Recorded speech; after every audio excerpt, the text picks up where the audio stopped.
secularism, a concept rooted in the Enlightenment period, advocate for the separation of religion and state. It emerged as a response to the dominance of religious authority and sought to create a society where individuals could freely choose their belief without government interference. While some scholars argue that secularism is inherently opposed to Islam, others contend that it can coexist with religious teachings and promote religious peace and political stability. The implementation of secularism has varied across different cultures and historical periods, often influenced by the prevailing social and political context. In the West, secularism has been associated with the rise of science and technology, leading to a decline in religious influence in public life. However, in recent times, a post-secular trend has emerged, characterized by renewed interest in religion and spirituality.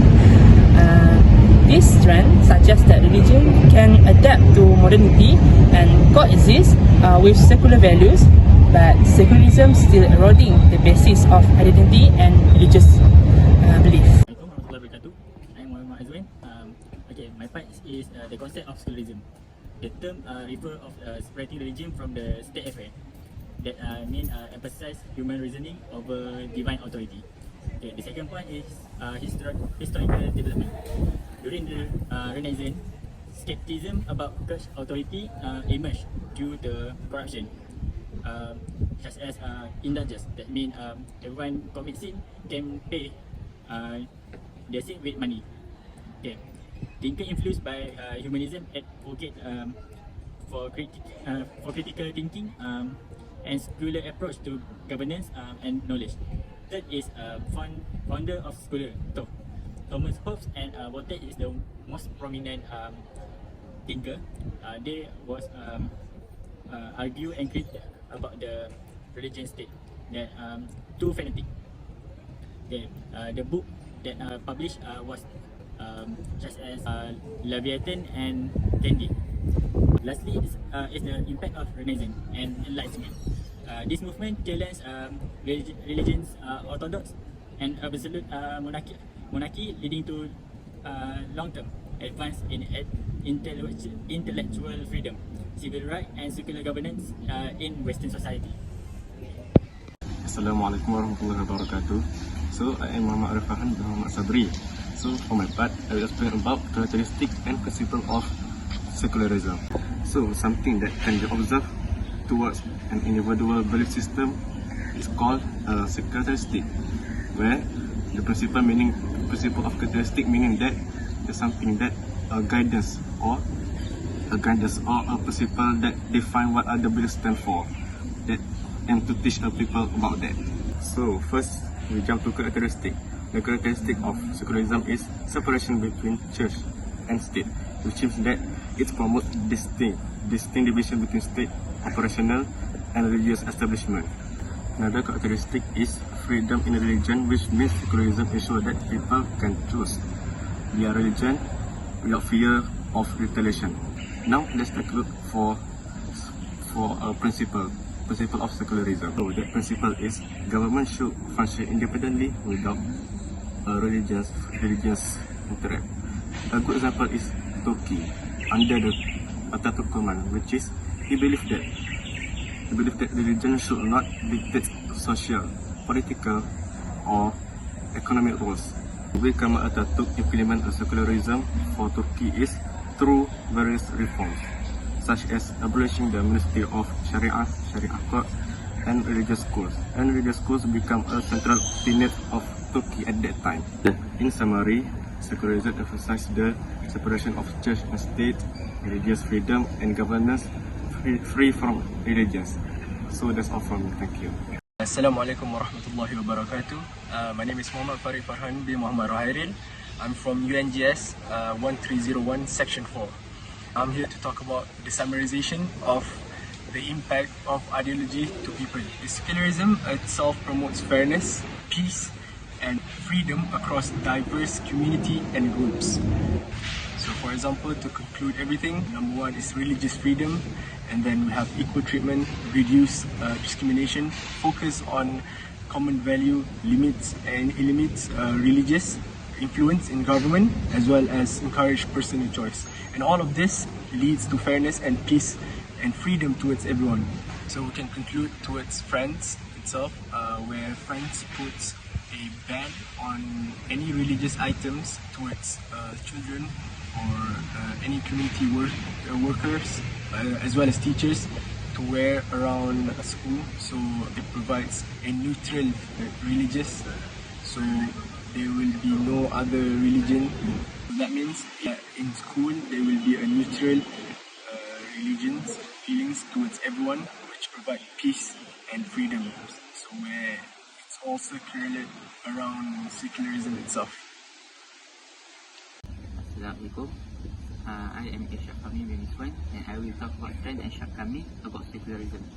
So, in secularism, George Holyoke, which is the father of secularism, said there is no religion higher than the truth, which is secularism emphasizes truth to reason free from religion, which Islam integrate faith into all aspects of faith, balancing the worldly and spiritual.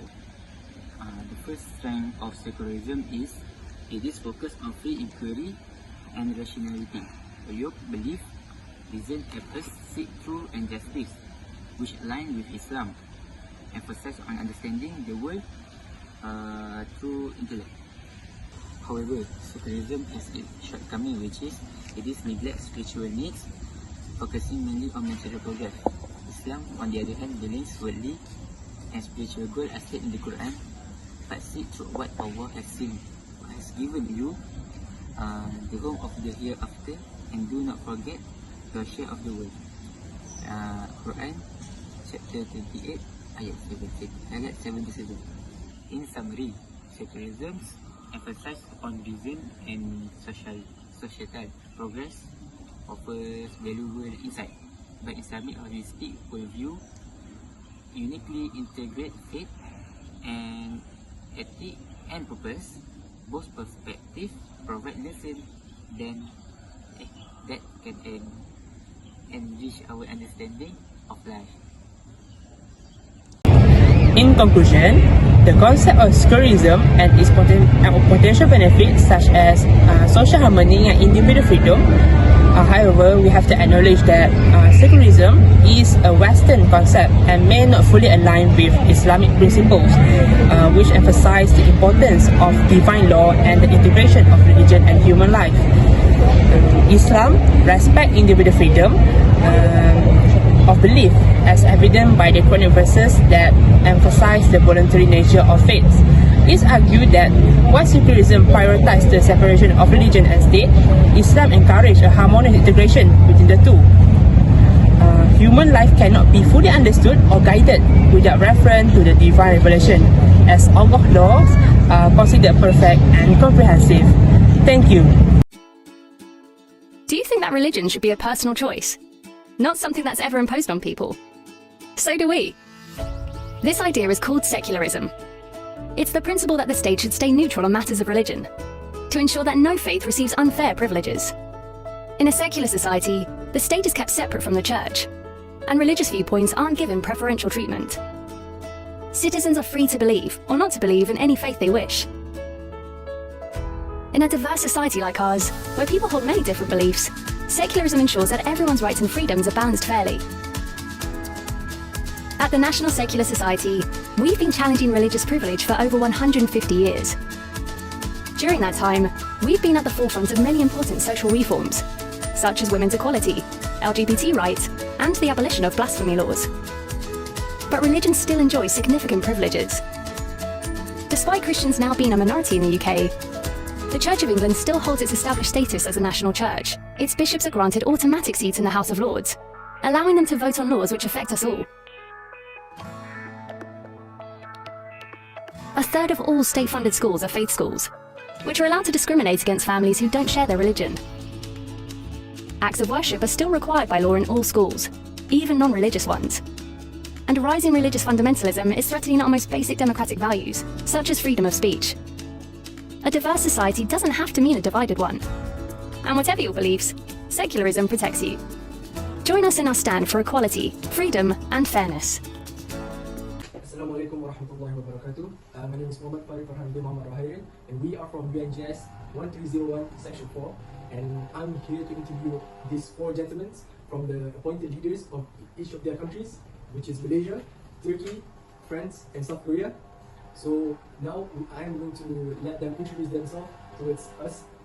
So we start with Malaysia. Assalamualaikum, apa khabar? My name is Irsyad Fahmi bin Miswan. I am one of the representatives from Malaysia. Assalamualaikum. Merhaba. My name is Mohd bin Faizal. I'm one of the representative from Turkey country. Bonjour. Assalamualaikum warahmatullahi wabarakatuh. My name is Farhan bin Sabri. I am France representative from that country. Thank you. Thank you. 안녕하세요. Assalamualaikum warahmatullahi wabarakatuh. My name is Hafiz Syuhaizan. I'm one of the South Korean representative. I'm going to ask all these four gentlemen from each countries about secularism. It's in Malaysia. My answer for that question is government and religion are separated, which means that state does not favor to any particular religion. Alright, thank you for the answers. And Secularism is a freedom of religion. That means people are free to follow any religion or none at all. I see. Thank you very much. Now that we're moving on to France. Okay, thank you. From a point of view, I think that secularism is natural public policies, which means that natural public policies is every decision and laws made from reason and not based on religious thinking. That's all from me. Alright, very well, thank you. Now the last interview is South Korea. Thank you. What comes to my mind about secularism is equal treatment. All people are treated equally regardless of their religious belief. Alright, thank you so much. So now we are moving on onto the second question. So benefits, one benefit and one challenge that they face towards secularism, implementing secularism towards their country. So we're going to ask Malaysia first. For Malaysia, the benefits we get is we can strengthen the democratic values, which means that secularism aligns with principles of democracy, such as freedom of speech, equality, and the rule of law, fostering an inclusive and just society. And for the challenge, we have the dual legal system, which means the coexistence of civil courts and Sharia courts leads to conflict, and especially in case of involving interfaith disputes. Alright, thank you so much. One of the benefits that Turkey get by implement secularism is education and human rights, because secularism help promote universal education and gender equality by creating opportunity for women to participate in public life and workforce. Okay, but there has a challenge. Okay, the challenge that Turkey face is freedom of expression, because these strict secular policies, such as banning the hijab in public institution until lifted in recent years, have been criticized for infringing on individual freedom. Okay, that's for me. Okay, thank you Azwan for your opinion. So in my opinion, in France state, there is a challenge that must face for France in implement secularism. So the challenge is in aspect of religions in school. In school, there must be a neutral where there must be no religious in schools. But there are some students that express their religious in school, like the debate about wearing a headscarf is allowed or not. So it may cause a crisis between school and students. So we're going to talk about benefits. So the benefit is freedom of choice, which is it protects people to choice religious that you want at all, whether religious it is good or not. So that's all from me. Thank you, brother. One benefit when South Korea embracing secularism is help people of different religions to live together peacefully, and it stop fights and disagreements that can happen when religion is mixed with politics. As sweet as it sounds, it's come with a challenge. That is, in South Korea, many people follow old tradition and belief. These traditions are often mixed with religion, making it hard to fully separate religions and government. Alright, thank you so much. For moving on to the final questions, which is the last question that we're gonna ask these gentlemen. So the question is, how do you guys see the role of secularism evolving in the future for your own country? So I will pass it down to Malaysia first to answer that question. For Malaysia, we can balance in secularism and religion in Malaysia, which is pragmatic secularism. measure may continue developing its unique model of pragmatic secularism where Islamic values coexist with secular principles to ensure harmony and quality. Alright, thank you. The role of secularism in the future to the Turkey. Okay.